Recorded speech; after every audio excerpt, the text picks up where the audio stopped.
अस्सलाम वालेकुम dear students, आप देख रहे हैं सैयद अली एकेडमी। और आज की इस वीडियो के अंदर हम एक और ग्लैंड का डिस्कस करने वाले हैं जो कि है हमारे पास पेनक्रियास, और इसे पेनक्रियाटिक ग्लैंड भी कहा जाता है। इसके बारे में बात करेंगे तो ये डाइजेस्टिव सिस्टम का भी हिस्सा होता है और हमारे एंडोक्राइन सिस्टम का भी हिस्सा है।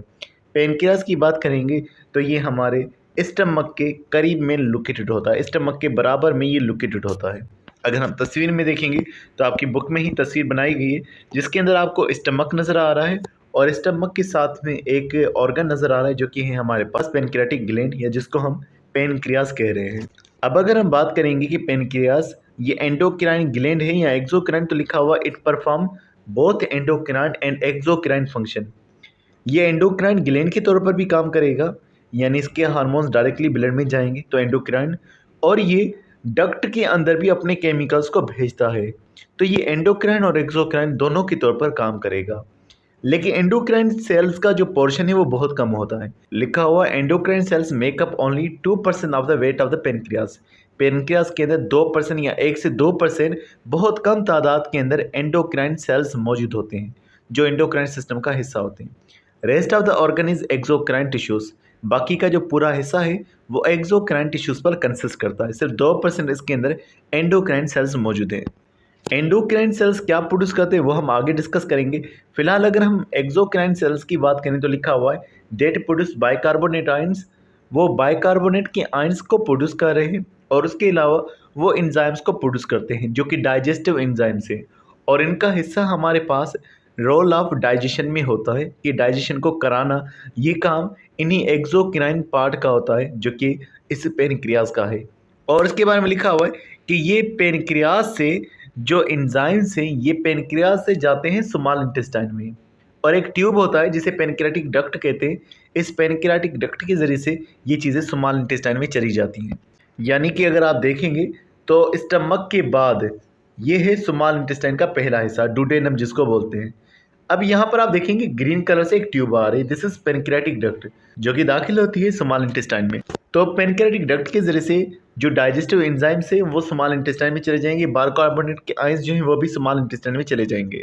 अब ये जो हमारे पास इसके एंडोक्राइन सेल्स हैं उनके बारे में लिखा हुआ है in 1869 a German medical student name Paul Langerhans described some unusual cluster of cells scattered throughout the pancreas. एक मेडिकल के ही स्टूडेंट थे जिनका नाम पॉल लैंगरहन था। उन पॉल लैंगरहन ने बताया कि पेनक्रियास के अंदर कुछ सेल्स एक ग्रुप के अंदर मौजूद होते हैं। उन सेल्स को नाम दिया गया आइलेट्स ऑफ लैंगरहन। उसी मेडिकल स्टूडेंट के नाम के ऊपर आइलेट्स ऑफ लैंगरहन उसको कहा गया। आइलेट जो है वो ऐसे टिश्यू को कहा जाता है जो बाकियों से अलग हो। तो ऐसे जो है क्लस्टर्स के अंदर यानी ग्रुप के अंदर ऐसे सेल्स नजर आए थे पेनक्रियास में जो बाकी से अलग थे, तो बाकियों से अलग दिखने वाले सेल्स को आइलेट्स ऑफ लैंगरहन कहा गया। आगे लिखा हुआ है cluster of endocrine cells that secret to hormones direct into circulatory system. तो इस आइलेट ऑफ लैंगरहन के अंदर 2 एंडोक्राइन सेल्स मौजूद हैं जो कि डायरेक्टली अपने हार्मोन्स को ब्लड के अंदर भेज देते हैं। तो यही बात लिखी हुई, each islet has a population of alpha cells which secrete peptide hormone glucagon. यहाँ पर एक तो सेल्स मौजूद है अल्फा सेल्स जो ग्लूकेगोन को रिलीज करते हैं, और एक दूसरे सेल्स भी मौजूद हैं। लिखा हुआ है and population of and other sales beta cells which secret the peptide hormone insulin. तो यहाँ से एंडोक्राइन सेल्स जो हैं हार्मोन्स को प्रोड्यूस कर रहे हैं, दोनों ही पेप्टाइड हार्मोन से, इंसुलिन और दूसरा ग्लूकेगोन। इंसुलिन को बीटा सेल्स प्रोड्यूस कर रहे हैं और ग्लूकेगोन को अल्फा सेल्स प्रोड्यूस कर रहे हैं। और वही बातें लिखी हुई हैं, इंसुलिन और glucagon are antagonistic hormone. Calcitonin और पैराथ्रोमोन की तरह ये दोनों एक दूसरे के एंटागोनिस्टिक होते हैं और इनका काम ग्लूकोज को मेंटेन करना होता है ब्लड के अंदर। तो लिखा हुआ है ग्लूकोज को कैसे मेंटेन करेंगे, when blood glucose level rises, अगर ग्लूकोज बढ़ जाएगा, मिसाल के तौर पर हमने खाना खाया, इंसुलिन इज रिलीज, उस सूरत में इंसुलिन रिलीज होगा।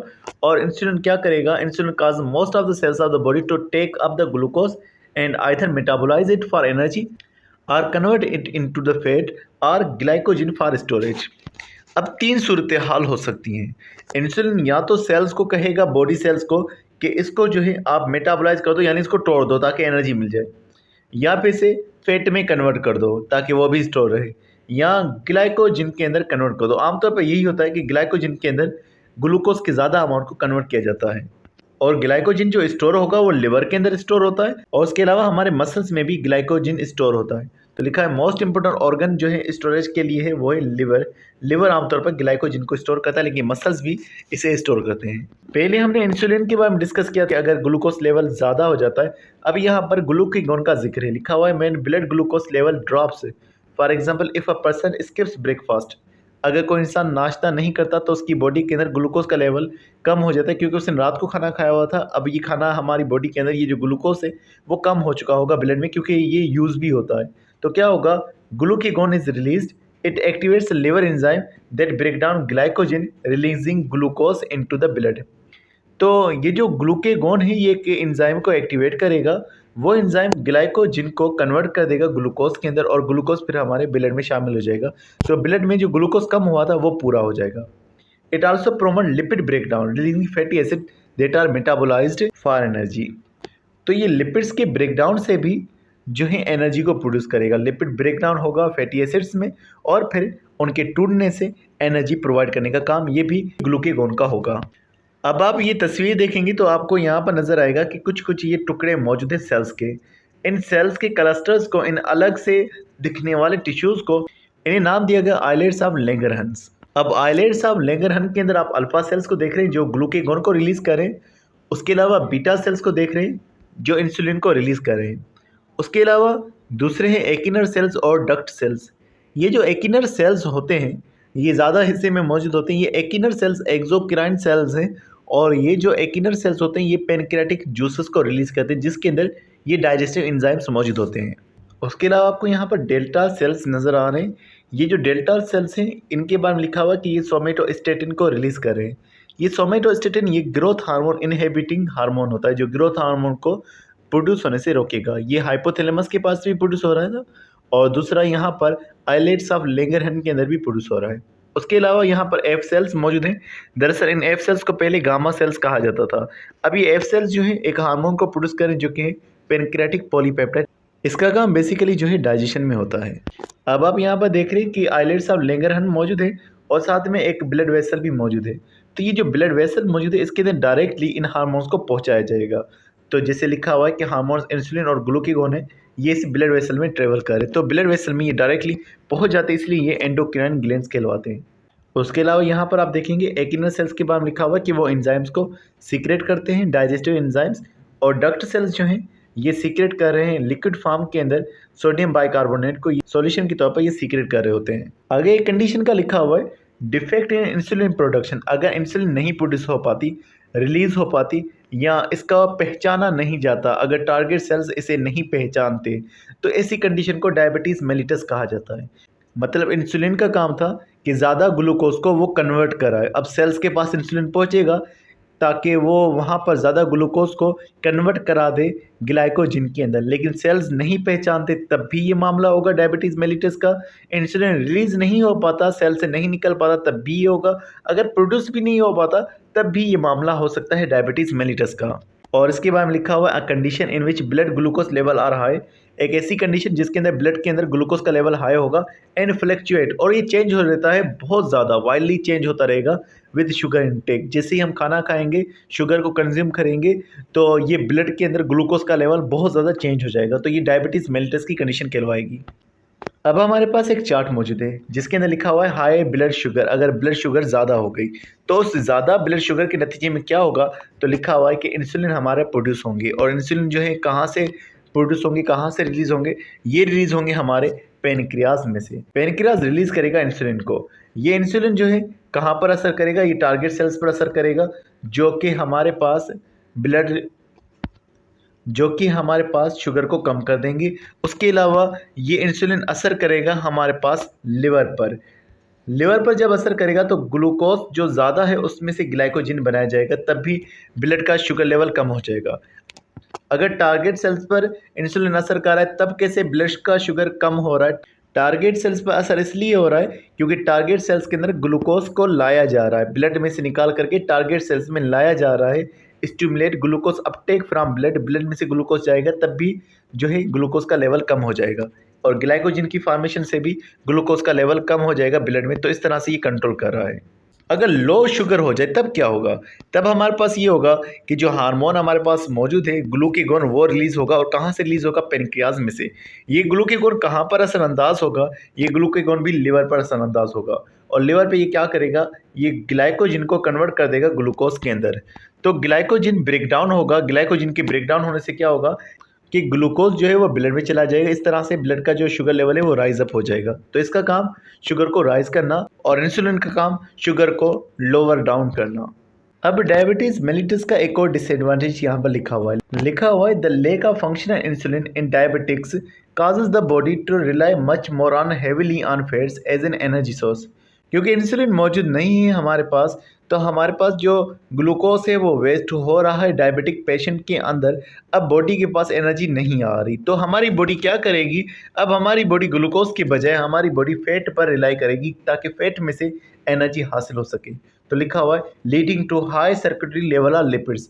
तो हमारे ब्लड के अंदर फिर ज़्यादा लिपिड्स सर्कुलेट करेंगे, वही ब्रेक डाउन होंगे, उन्हीं से एनर्जी हासिल होगी। उसके अंदर कोलेस्ट्रॉल भी शामिल हो सकता है। अब इसके नुकसानात क्या हो सकते हैं? लिखा हुआ है severe diabetes causes fat deposit in the blood vessels. अगर बहुत ज़्यादा डायबिटीज़ हो चुकी है, हमारा रिलाई जो है बहुत ज़्यादा फैट पर हो रहा है, तो ये फैट हमारे ब्लड वेसल्स में डिपॉजिट भी हो सकता है, resulting in high blood pressure and heart disease. तो ये जो फैट हमारे ब्लड वेसल्स में जमा होगा, ये ब्लड वेसल्स को ब्लॉक कर सकता है, ब्लड प्रेशर को बढ़ा सकता है और हार्ट की कई सारी और बीमारियां कर सकता है। मज़ीद लिखा हुआ है fatty deposition in small vessels can cause damage the retina of the eye. अगर फैट हमारे पास स्मॉल वेसल्स में जमा रहता है, वो स्मॉल वेसल्स मिसाल हमारी आई के पास पहुंच रही है, तो फिर हमारे आई को भी ब्लड ठीक से नहीं पहुंच पाएगा, हमारा जो आई का रेटिना होगा वो भी डैमेज होगा, लीडिंग टू ब्लाइंडनेस। इससे इंसान अंधा भी हो सकता है। और उसके अलावा किडनीज़ पर यह असर होगा कि किडनी फेल्यूर भी हो सकता है इस डायबिटीज़ की वजह से, क्योंकि ग्लूकोज का बहुत ज़्यादा लेवल हमारे पास मौजूद है जो कि एक्सक्रीट नहीं हो पा रहा, नेफ्रॉन पर बहुत ज़्यादा असर होगा, तो किडनी फेल्यूर भी इसी वजह से हो सकता है, इस इंसुलिन के ना प्रोड्यूस होने की वजह से। अब हमारे पास डायबिटीज़ की वैसे दो किस्में होती हैं, डायबिटीज़ मेलिटस टाइप 1 और डायबिटीज़ मेलिटस टाइप 2। टाइप 1 की बात करें तो लिखा हुआ it is an auto immune disorder. ये ऑटो इम्यून डिसऑर्डर है, यानी हमारा जो खुद का इम्यून सिस्टम है उसकी वजह से होने वाला ये डिसऑर्डर है। लिखा हुआ द इम्यून सिस्टम अटैक्स और destroys on beta cells. Beta cells को इम्यून सिस्टम तबाह कर देगा, इम्यून सिस्टम पागल हो जाएगा, उसको लगेगा ये नुकसान वाले सेल्स है, तो बीटा सेल्स को ही तबाह कर देगा। जब बीटा सेल्स नहीं होंगी तो क्या इंसुलिन हमारे पास बन पाएगा? जाहिर सी बात है, बीटा सेल्स इंसुलिन बना रहे थे, ये नहीं है तो इंसुलिन भी नहीं बनेगा। तो लिखा हुआ है सो दैट लिटिल और नो इंसुलिन प्रोड्यूस। तो इंसुलिन या तो बनेगा ही नहीं या बहुत कम बनेगा। अब लिखा हुआ usually cause by body producing antibodies against beta cells in islets of Langerhans. अब इसकी वजह क्या है कि हमारी बॉडी बेखबरी के अंदर उसे ठीक से पता नहीं चल पाता और वो एंटीबॉडीज़ इन बीटा सेल्स के अगेंस्ट आइलेट ऑफ लैंगरहन में बना देती है। अब इस डायबिटीज़ टाइप 1 का एक ही ट्रीटमेंट है और वो कौन सा है? लिखा हुआ it is treated by using insulin injections to control blood sugar level. हमारी बॉडी में जब बीटा सेल्स ख़त्म हो चुके हैं तो इंसुलिन नहीं बन पा रहा, यानी हमारी बॉडी को सबसे ज़्यादा ज़रूरत इंसुलिन की है। इस सूरत के अंदर हम इंसुलिन के इंजेक्शंस को यूज़ करेंगे। जब इंसुलिन के इंजेक्शंस को हम यूज़ करेंगे तो इंसुलिन हमारे पास वाहिद ज़रिया है शुगर लेवल को कंट्रोल करने का। तो इस तरह से इंसुलिन के इंजेक्शंस की मदद से इसको हम आर्जी तौर पर ठीक कर सकते हैं। अब हमारे पास आती है डायबिटीज़ मेलिटस टाइप 2। इसके बारे में लिखा हुआ it is associated with genetic history. खानदानी तौर पर ये बीमारी हो सकती है, मोटापे की वजह से हो सकती है, स्ट्रेस की वजह से हो सकती है, एक्सरसाइज ना करने की वजह से हो सकती है। एक्सरसाइज नहीं करेंगे, ग्लूकोज ज़्यादा हमारा अक्यूमुलेट होगा और ओल्ड एज के अंदर ये हो सकती है। लिखा हुआ in type 2 insulin produce but the body cells do not respond to insulin. Insulin तो प्रोड्यूस होगी इसके अंदर, लेकिन हमारे टारगेट सेल्स जो हैं वो इंसुलिन को रेस्पॉन्स नहीं करती। अब इसका तरीक़ेकार क्या है? लिखा हुआ it can be controlled by adopting low carbohydrate diet. अब इसमें ये होगा कि कम ग्लूकोज हमारे पास होगा, वो कम ग्लूकोज खर्च भी हो जाएगा, तो इस तरह से हमारे ब्लड के अंदर शुगर का लेवल मेंटेन रहेगा। वरना अगर हमने एकदम से ज़्यादा खाना खा लिया, ज़्यादा कार्बोहाइड्रेट ले लिया, अब वो कंट्रोल नहीं हो पाएगा क्योंकि इंसुलिन बहुत कम मौजूद है। अब याद रखिएगा डायबिटीज़ टाइप 2 को नॉन इंसुलिन डिपेंडेंट कहा जाता है, यानी इसमें इंसान इंसुलिन पर डिपेंड नहीं करता, उसे इंसुलिन के इंजेक्शन नहीं चाहिए। लेकिन टाइप 1 को इंसुलिन डिपेंडेंट जो है डायबिटीज़ कहा जाता है क्योंकि इसमें लाजमी इंसुलिन चाहिए होता है। तो डियर स्टूडेंट्स, आज की वीडियो में बस इतना ही था। उम्मीद करता हूँ आपको वीडियो पसंद आई होगी। अगर वीडियो पसंद आई तो इसे लाइक और अपने दोस्तों के साथ शेयर करना मत भूलिएगा। मिलते हैं नेक्स्ट वीडियो में, तब तक अपना बहुत सारा ख्याल रखिएगा। अस्सलाम वालेकुम।